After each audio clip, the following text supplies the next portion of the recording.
আসসালামু আলাইকুম, আমি আছি আপনার সাথে মাস্টার ভাই। এই বৃষ্টির মধ্যে নতুন একটি ভিডিও নিয়ে চলে আসলাম। হাই রে বাঙালি, আমরা এমন একজন বাঙালি এই জ্বর তুফানের ভিতরেও যাইতাছি দাওয়াত খাইতে। দাদা আট মুখে আমরা আমগো এই চিন্তা নাই, কিন্তু আমরা দাওয়াত খাইতে পারে দিতেছি।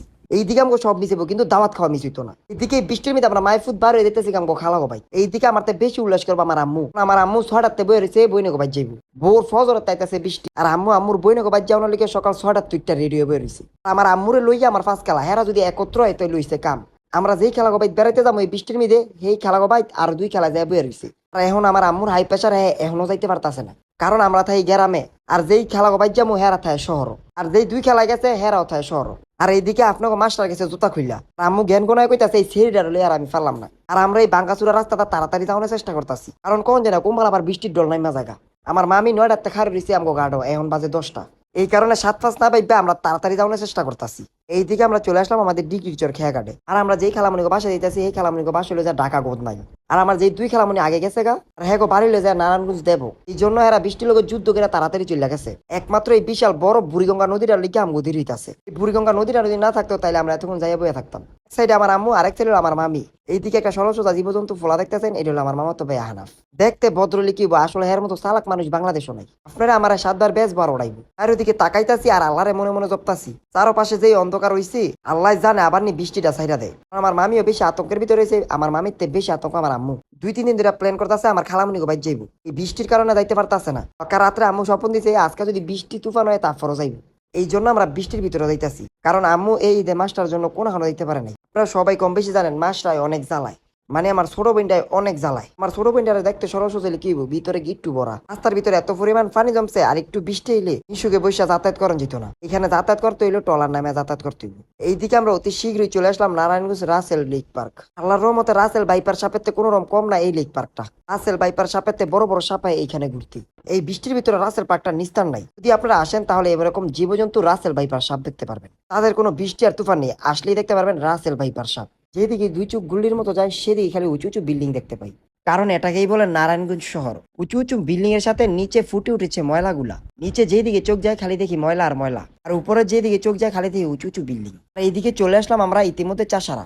বৃষ্টি আসার কারণে এইদিকের পরিবেশটা আজকে খুবই শান্তশিষ্ট। আর অন্য সময় যদি একবার আসি তাহলে শরীরের হালিম পুরো বের হয়ে যায়, এত ভিড়। আর এই গোল চক্করটার মধ্যে এতটা জাম থাকে। এখন আপনারা ঢাকার লালবাগ কেল্লা দেখতে পারবেন আমাদের নারায়ণগঞ্জ শহরে। আমাদের নারায়ণগঞ্জ শহরের মধ্যে অন্যতম একটি ঘুরার স্থান এই লালবাগ কেল্লাটা। তোর একটি বড় খেলার মাঠ আছে, আপনারা বসতেও পারবেন, ঘুরতেও পারবেন, হাঁটতেও পারবেন। আর ছোট ছোট ভিতরে খুপটি আছে, ছবি তোলার জায়গা অসংখ্য। সামনে বিশাল বড় একটি গেটের মতো দেখতে আছেন। আসল কথা হলো এটা দিয়ে আপনারা ভিতরে প্রবেশ করবেন। এই কেলাটা শুধু চুনা পাথর দিয়ে তৈরি, তাই জন্য এত সুন্দর। খালামুনি আমাদের জন্য রাস্তায় দাঁড়া রয়েছে। আর এইদিকে ফল ফ্রুট নিয়ে আমরা সব ফালায় ফেলা নামতাছি গাড়ি থেকে। আল্লাহ দিলে আমার মা খালারা সব একলগ হইছে, যে যেন পায়রা গপ্প শুরু করবো। সামনের কথা, ফিসের কথা, আগের দিনের কথা শুনতে শুনতে আমার কান গুলা জ্বালা ফেলে যাবো। আমি ভাবছিলাম রুমে এসি লাগাইছে, এখন ফিসে চাই দিয়ে আমি এসির সামনে বয়ে রয়েছি। পিছনে থেকে এত সুন্দর ঠান্ডা প্রাকৃতিক বাতাস যাইতেছে যা বলার বাইরে। আরিন্দার মধ্যে আইসা মেঘলা আকাশ আর চমচম রোদটা দেখতে খুব ভালো লাগলো। আরো পাশে কিছুই দেওয়া যায় না এই বিল্ডিং গুলার লিগা, সব আটকা রাখছে এই বিল্ডিং গুলা। এদিকে আজকে আমরা আসছি আয়াতান্তিক বাসায়। এইটা হলো আয়ান্তির ছোট বোন আয়াত। আয়ান্তি আমার দিকে যেন পলাইছে ওই পলাই নই। আমি আসছি মতো আমার দিকে বলা আমি নাকি ওরা ভাইরাল করে দিছি। আমগো আইতে আইতে দুপুর ঘরেও বিকেল হয়ে যেতেছে। সব খালামুনি আমগো জন্য অপেক্ষা করতেছে। এই জন্য আমার খালামুনি আর আয়াতে খাবার আইনা সব রেডি করে রাখছে। এইদিকে বুড়ি আইসা পোলাও খাইতেছে আর আমারে বলতাছে তুমি খাইবা। এইদিকে আমার ব্রিটিশ খালাতো ভাই, আল্লাহর রহমতে ওরে তো সবাই চিনে নয় কিরকম ব্রিটিশ। আর আমার এই খালাতো ভাইয়ের বাঘ নিয়েই এই বুড়ি। ঠিক আমি আমার খালাতো ভাই খালাতো বোন সব খালামুনিরা বইসা পড়লাম খাইতে। যখন আমরা খালাতো ভাইরা খালামুনির এক লগই হাই রে গপ্প রে এরকম গপ্প শুরু করে, জবানাতে তৈরি। এই জবানাত কি কইছে সব কে আলাই আমগো খালাতো ভাইকে খাওয়া শেষ। আর এইদিকে আমার সব খালামুনিরা খাইতে বসে পড়ছে।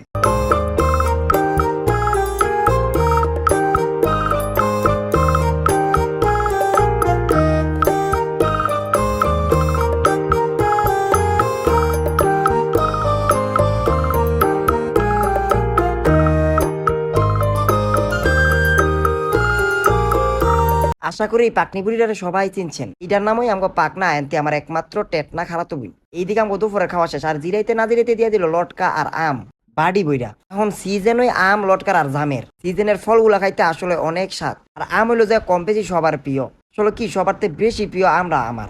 এই জন্য খাটের একটা কিনারে ওট মাইরা বইয়া আড়া সামিজ দিয়া পেইলা নিতাছি। এইখানে না খাইতে খাইতে আরেক খালাকে বাইর দিয়ে দিল দাওয়াত। এই দিল যে আমগো খালাতো বোন বুড়ি দেয়, দেখলেই খালি দৌড়ায়। আল্লাহর রহমত আমার আম্মু আওয়ানোর সময় যেমন ফাঁকা ধরে ছিলাইলো এই বৃষ্টির ভিতরে, যাওয়ানোর সময় ফাঁকা ধরে ছিলা দিতেছে। এই যে মাসটায় আইয়া যেন চিৎকার শুরু করছে বাইর যাইবো জন্য আমরা সবাই বিদায় দিয়ে যাইতেছি বাসায়। বৃষ্টির ভিতরে দাওয়াত খেতে কিন্তু অমাহি, আবার যেহেতু খালামণি গো বাসায় তাহলে আরো অমাহি। বৃষ্টির লোকে যুদ্ধ কইরা একটা নদী পার হইয়া গ্রাম থেকে চলে এলাম ঢাকায়। এইদিকে আমার খালামণি আমার আম্মুর লগে গপ্প করতে করতে দিয়েছে আগুইয়া। তাহলে আজকের জন্য এখানে বিদায়। যদি ভিডিওটা ভালো লেগে থাকে লাইক কমেন্ট শেয়ার সাবস্ক্রাইব করে দেবেন, পাশে বেল আইকনটি ক্লিক করে দেবেন। আল্লাহ হাফেজ।